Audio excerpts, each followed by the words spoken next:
What the heck is this? Boy, you lost? This is my spot.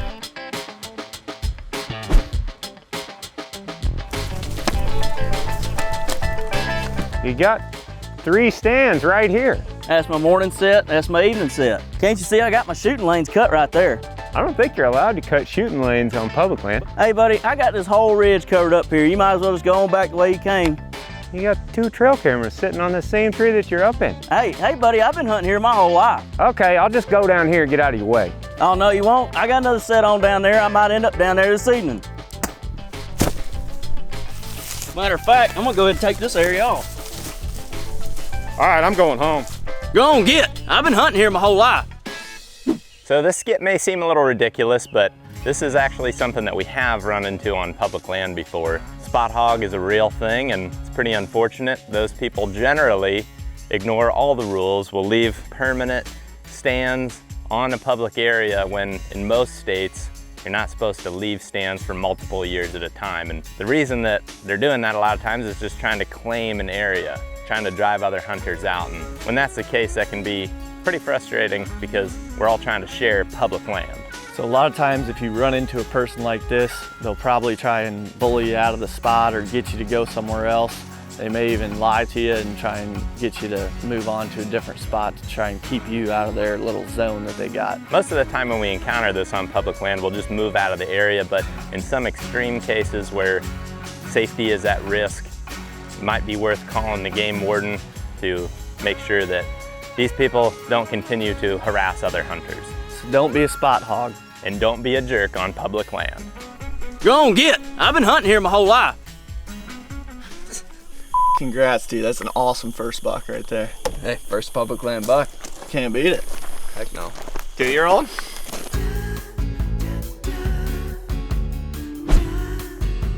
Yeah, we let him go last week. What do you think, like 108 and 11:30 seconds? Yeah, he's probably just short of buck. He won't go buck. 2-year-old deer, not buck. Y'all don't even probably know what buck means. Cole's been working hard for it though this year. This is his first year bow hunting. We've been working harder. We're out here glassing every night. I mean, we got how many dozens of cell camps out on this place? Yeah, I've killed about 800 inches of antler out here the last few years. Yeah, we're looking for a story with these things. You know, we're trying to ride a book. Pages long. Hard to ride a book when they don't get past 2nd grade. A lot of these young deer get taken anymore. It's a shame. Not what it once It's a was. shame. His beams just aren't there. And You can see he's weak on the brows and the forest. Not shooter. Peace out, dude. So don't be like those guys. Something that's important to us is congratulating other hunters and understanding that everybody's at different experience levels and everybody has a different idea of what a trophy means to them. So be positive and Congratulate them on what they did and be happy for them and move on. even if you're choosing to leave a comment on the internet, don't buck shame. Doesn't matter what the size of a buck is or how big a turkey is or what they killed it with or how they killed it. Just be happy that somebody's out there, you know, getting after it and having a good time and finding some sort of success. One example that we have when we were really excited about another hunter's success is Jake had just shot a buck with a muzzleloader. We heard the gun go off and we watched the deer go down. I think we were just as excited when that buck went down as when buck Jake's shot went down.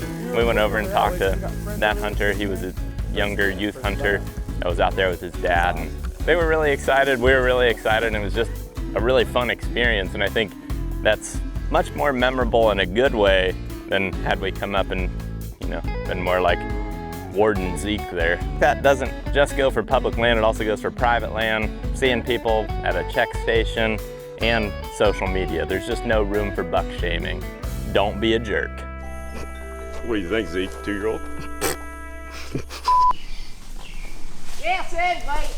I think up here is a pretty good spot. Used to be anyway. hey, guy. Oh, hey, Bubby. You have any luck? What are you guys doing? It's like prime time. Hey, sorry, we messing you up? It's a good spot, but I'll tell you what, it was even better 5-10 years ago when that state actually come in here and done something, put food plots in. Man, I got a pain, something serious. You got any toilet paper I can take with me up here? No?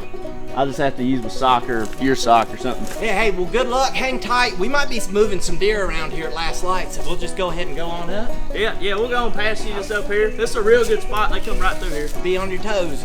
Good luck. Another way to be a jerk on public land is walking around making a bunch of noise during prime time. Don't go walking through the woods talking and yelling and carrying on. And if you step up on somebody, just let them have the spot and back out of there. Yeah, me and Zinger had Mr. Neon come in on us a few years ago. He showed up like 45 minutes before dark, walked right by us, you know, waved and said something, then climbed up in his tree stand, and I don't know, he was maybe sitting up there for like 20 minutes. And then he got down and he started walking around again and blew a buck out. It was just it was a mess.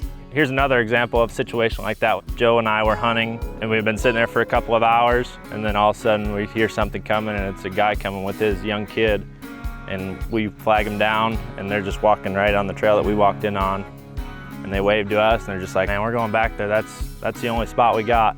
There's just kind of unwritten rule where if someone beats you to a spot, you just kind of let them have it on public land. So, in both the situations of your and Joe's hunt in Michigan and my and Zach's hunt with Mr. Neon, we pivoted and had success. Like, you guys killed a buck, me and Zach moved to a different spot the next day that wasn't getting as much pressure, and we saw a really big buck and almost got a shot at it. So it is funny how things kind of worked out in both those situations. I think it's just important not to ever let a situation like that escalate into something where everybody's yelling at each other, just because you never know who you're going to run out there, and a lot of times there's going to be weapons involved, and it's just not worth arguing with a random person out there that's got a weapon. I don't feel like it. Yeah, I mean, if somebody comes in there and they're adamant that they want to hunt that spot, it's not ideal, like we're saying. That's what we would prefer not to happen. But if it does, wave to them, keep it civil, and move on.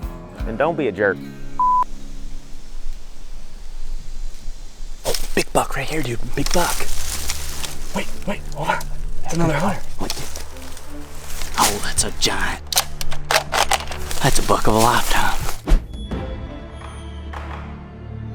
If I get this on Facebook, oh man. Shoot. Wait, dude, I think he's gonna shoot at us. Don't shoot, don't shoot. Hey, we're right. For the love of God, don't shoot. You good, dude? Yeah, I think so. Guy almost killed us.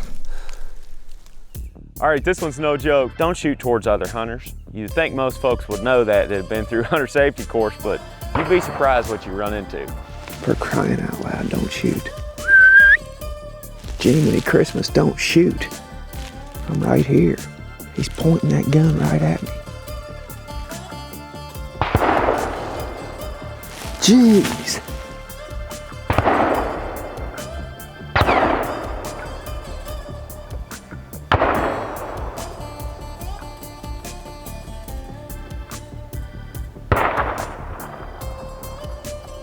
Don't be like these guys. Yeah, and it's important when you're on public land to pay attention where other people are at, where other people are parked at, especially if you're gun hunting, and also to be able to coordinate with your whole group, whoever you're hunting with out there. Just be safe out there. Make sure you identify your target. Don't pull up your gun and use your scope to look out in the distance and see if it's a deer. Use your binoculars. Here's another example during gun season of where we got completely surrounded.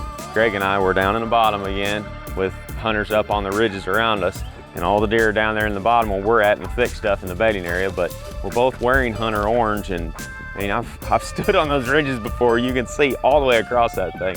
Regardless, we had a nice buck come out, and he got in between us and some other hunters, and you can see the guy drop what he's doing, pick up his gun, and then start sneaking across this field. When the buck came out, he was in range for me. He was only 150 yards away, but there's 2 hunters on the skyline beyond him. You can see him in the footage. That's why we never took the shot. We had to let him walk out, but they apparently weren't too worried about it because they slung some lead down in the bottom, right our direction.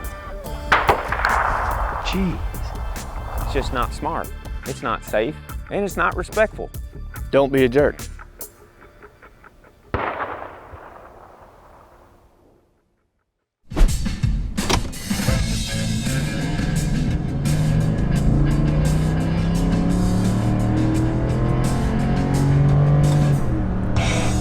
Stuff? Yeah, I'm ready to dive in there.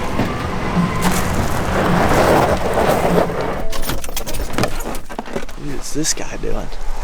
He's flying in here. What's going on, bro? Hey guys, good luck. Where you going? Hey, public land, man, sorry. What the heck? So when it comes to public land etiquette, don't be like this character here and rush to get ahead of other hunters who were there first. If someone is already hunting a spot, be respectful and try to find another location to hunt. In some situations, this may not be the case. Maybe there's one access point and a big pull off and consistently multiple people are going into that area. But if you see somebody got there before you, make sure you communicate with them and give them the first option for what spot they want to go to. So communicating with other hunters is not only the respectful thing to do, but it's important for safety and making sure that you're not messing up each other's hunts. Now, here's a perfect example of a hunt that I had from last year in Nebraska. A fellow hunter actually saw me at a campsite, came over and talked to me. His name is Travis. So we got to talking, realized we were hunting the same areas. We coordinated with each other to make sure we weren't going to be stepping on each other's toes, and ended up working out perfectly. He had a good hunt in the spot he went to. I ended up shooting a buck in the spot that I went to. He came and helped me drag my deer out. I went and helped him track a deer, and ultimately we had a positive experience because we took the time to communicate with each other and work together. On the other hand, if you don't communicate where you're going and you act like the character that I was in that skit that you just saw, and you're pulling in front of somebody, don't tell them where you're going, then safety becomes an issue. And if you walk way back in there and you just bump into that same person again, then that's going to make everybody have a less than ideal experience. Don't be a jerk.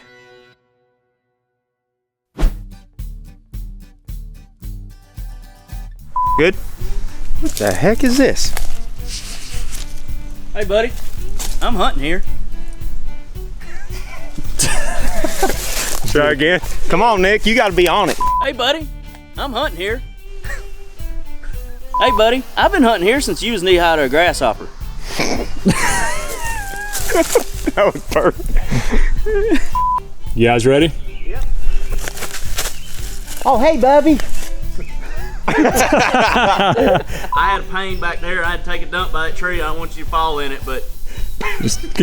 Buddy, I had some bad chimichangas earlier and I got a pain. Man, I got a pain, something serious. You got any toilet paper I can take with me up here? No? I'm sorry, I couldn't hold it together on that one. I'll give you one of these. Yeah. Like, you got it. You gotta go now. Yeah, I got that. Yeah. You can do it. Oh. Heck yeah, dude. That's an awesome first buck right there. First buck. Congrats. Yeah, you passed him last week, didn't you? That just isn't what we're looking for. Well, this one won't be around next year, that's for sure. Yeah. Ground trinkets had to have set in, or? Oh, yeah. How many dozens of cell cams out on this place? Oh, we got 600-700, and we've got at least 600-700. Oh, no, you won't. I got another set on down there. I might end up down there this evening. Just kind of snap your head and look at him and just hold it there. I'm going to push in on you. Okay. Don't make him laugh. I'm just gonna have to look through them. Oh yeah, we can do it. But you guys got focus. Y'all don't even probably know what buck means. You'll see our names in there a lot. We gotta let these deer walk. Guys keep killing deer like this. There's no reason for us to come out here anymore. To be honest, I see something like this, I'd scoot a glass behind them, see what's coming next. Just because I'm just looking for a more mature deer. Buddy, I've been hunting here since you was knee-high to a grasshopper. Oh, that's a Nickism. That's good. Oh, that's good. Wait a minute. Wait. You can see he's weak on the brows and the fores. Yeah, so just doesn't carry his mass all the way out. And as you get more experience too, what you'll start to learn is what you're looking for is bigger than this. We might have had that just long enough. I tried. Oh, we could probably cut it.